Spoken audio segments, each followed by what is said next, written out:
तो सुबह 7 बजे से लेकर रात 10 बजे तक किसी कपड़े की फैक्ट्री में काम किया करता था या फिर ढाबे पर जाकर 10-10 लोगों का खाना बनाया करता था। लेकिन इसके बावजूद भी मैं पढ़ता रहा, मैं लगातार मेहनत करता रहा।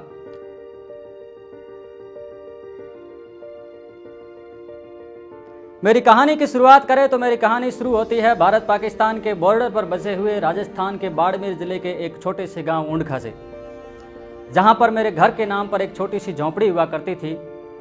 पिताजी को शराब पीने की आदत थी और बड़ा भाई दोनों पैरों से विकलांग था। परिवार में ऐसी स्थिति होती थी कि कभी खाने को होता था और कभी नहीं होता था।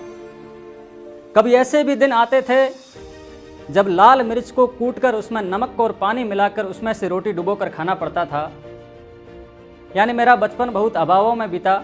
मेरे पिताजी हमेशा कहा करते थे कि तू पढ़ाई छोड़ दे और काम पर चला जा, कुछ पैसे आ जाएंगे। लेकिन मेरे मन में सिर्फ एक ही बात रहती थी कि नहीं, मैं तो सिर्फ पढ़ाई करूंगा और एक सरकारी नौकरी हासिल करूंगा।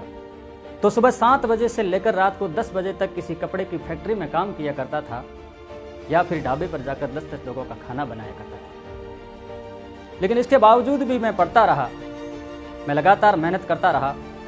10वीं 12वीं और ग्रेजुएशन लेवल की जो भी एग्ज़ाम आते थे मैंने एग्ज़ाम फाइट किए, लेकिन हर बार फेल। तो मैं लगातार मेहनत करता रहा, फिर भी फेल पर फेल। मुझे फेल होने की इतनी आदत हो गई थी कि एकदम निराश रहने लगा। मुझे लगने लगा था कि मेरी ज़िंदगी कपड़े की फैक्ट्री में या फिर दूसरे लोगों का खाना बनाने में गुजर जाएगी और मैं ज़िंदगी भर यही करता रहूँगा। लेकिन कभी मन में ख्याल आता था कि नहीं, तो कुछ करके दिखा। आप यकीन नहीं मानेंगे, मैंने बैंक पीओ से लेकर एसएससी तक कुल 21 एग्ज़ाम दिए, 21 यानी 21, और सभी एग्ज़ाम में लगातार है। हिम्मत हारने लगी, हौसला हारने लगा। किसी में 1-2 नंबर से पीछे रह जाता था, किसी में फिजिकल में पीछे रह जाता था, तो किसी में कंप्यूटर टेस्ट वगैरह में पीछे रह जाता था। आस पड़ोस के रिश्तेदार, दोस्त वगैरह, परिवार वाले सब कहने लगे कि तेरी किस्मत नहीं है, तू पढ़ाई छोड़ दे और काम पर चला जा।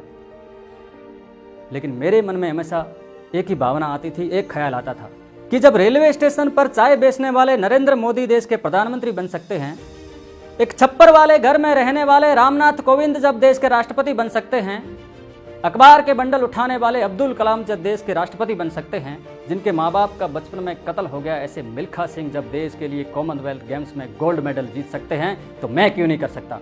मैं भी मेहनत करूंगा और मैं भी पढ़ूंगा और मैं भी हासिल करूंगा।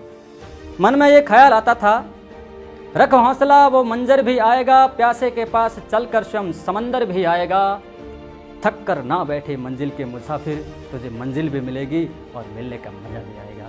इस बार अधीनस्थ सेवा चयन बोर्ड ने ग्राम विकास अधिकारी पद की भर्ती निकाली। मैंने फॉर्म भरा। पिछले एग्ज़ाम में जो भी कमियां रही थी उसको दूर करके इस बार कठोर ज़बरदस्त मेहनत करके एग्ज़ाम दिया। जब कुछ महीनों बाद इसका रिजल्ट आया तो हर बार हार मुझे हराती थी, लेकिन इस बार हार को भी हराकर गिरधर सिंह जीत गया और ग्राम विकास अधिकारी के पद पर सिलेक्शन हो गया। ये उस लड़के के लिए बहुत बड़ी बात थी जिसने अपने परिवार में 4 सुसाइड देखे थे। ये उस लड़के के लिए बहुत बड़ी बात थी जो गर्मियों में नंगे पैर स्कूल जाया करता था।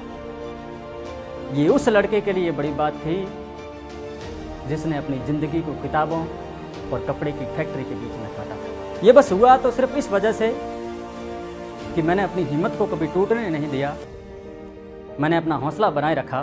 तो जोश रखिए, जज्बा रखिए, जुनून रखिए, हिम्मत रखिए और हौसला रखिए। लगातार मेहनत करते रहिए। आपके बाहर की परिस्थितियां चाहे कैसी भी हो, कोई मायना नहीं रखता, लेकिन जब तक आपके अंदर की आग जिंदा है तब तक दुनिया की कोई ताकत आपको आगे बढ़ने से नहीं रोक सकती। और अंत में मैं इन 4 पंक्तियों के साथ अपनी बात समाप्त करूंगा कि सोच को बदलो तो सितारे बदल जाते हैं, सोच को बदलो तो सितारे बदल जाते हैं, नज़र को बदलो तो नज़ारे बदल जाते हैं। कश्तियों को बदलने की ज़रूरत नहीं मित्रों, दिशाओं को बदलो तो किनारे अपने आप बदल जाते हैं, किनारे अपने आप बदल जाते हैं।